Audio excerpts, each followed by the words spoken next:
एक शख्स साफ आसमान में छाता लिए खड़ा था। उसने हल्की मुस्कान दी और मिनट भर में अमीर इंसान पर हमला कर दिया। वह अपने बेटे का बदला लेने आया था, जिसने उसकी पिछली डील को अस्वीकार कर दिया था। बूढ़ा व्हाइट बेरहम था और उसने अमीर आदमी को खत्म करने की ठान ली। वहीं बड़ी होकर लासी कमजोर साबित हुई, किसी की अनुचित मांग का विरोध करने का साहस तक नहीं जुटा पाई। अमीर आदमी सोचता रहा, मेरा बेटा मुझ जैसा क्यों नहीं है। अंततः उसने खुद ही उस डील को ठुकरा दिया और इससे वह और गुस्से में आ गया। तभी उसने मुड़कर देखा कि बंटू किसी अजनबी के साथ सौदा कर रहा है।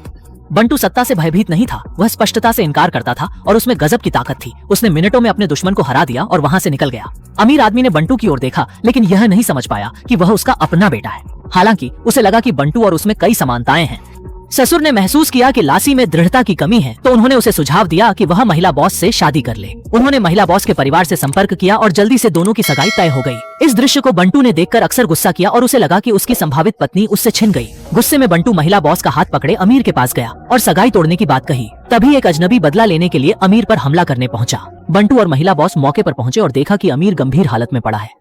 दोनों ने उसे जल्द से जल्द अस्पताल ले जाने की योजना बनाई, लेकिन बूढ़े व्हाइट ने पहले ही सब कुछ प्लान कर रखा था। उसने लिफ्ट को खराब करा दिया और सुरक्षा के सभी दरवाजे बंद करवा दिए। वे उसी मंजिल पर फंसे रहे। बूढ़े व्हाइट ने अपनी जीत मनाई, सोचते हुए कि इस बार अमीर की मौत तय है। लेकिन बंटू हार मानने वालों में से नहीं था। उसने रस्सियों की मदद से अमीर को नीचे पहुंचाया और उसे सुरक्षित अस्पताल पहुंचाया। वहीं उसे एक नर्स से मुलाकात हुई। नर्स ने उसे देखकर तुरंत ही अमीर को पहचान लिया और तुरंत बंटू से उसकी पहचान पूछी। जब उसने सुना कि बंटू का पिता दहाई है, तो नर्स बहुत भावुक हो गई और उसे तुरंत सच्चाई पर लाकर छोड़ दी। उसने कहा, तुम्हारे असली पिता वही अमीर व्यक्ति हैं। तुम्हारे पिता ने तुम्हें बदलवा दिया था। असल में तुम अमीर आदमी के सगे बेटे हो। नर्स ने वर्षों से छुपे इस राज को सामने ला दिया। इसके बाद वह दुनिया छोड़ गई। जो बातें उसने सुनी, बंटू उनसे दंग रह गया। उसने कई बार सोचा उसके पालक पिता दहाई ने उसके साथ कितनी बुरी तरह बर्ताव किया। अंततः उसे समझ आया कि वह उनका असली बेटा नहीं था। ऑपरेशन रूम के दरवाजे के पास खड़े उसने देखा कि उसके असली पिता वही थे। वह परिवार जो उसका हो सकता था, उसकी जिंदगी से छीन लिया गया।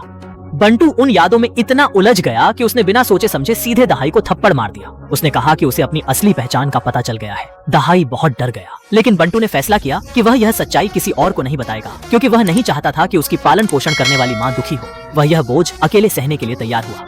कुछ दिन बाद अमीर आदमी ने बंटू को बचाने के बदले में उसका धन्यवाद करने के लिए उसे अपने महल जैसे घर आमंत्रित किया। अमीर आदमी ने पहले से ही बंटू को पसंद किया था और उसे अपना बॉडीगार्ड बनने के लिए कहा था।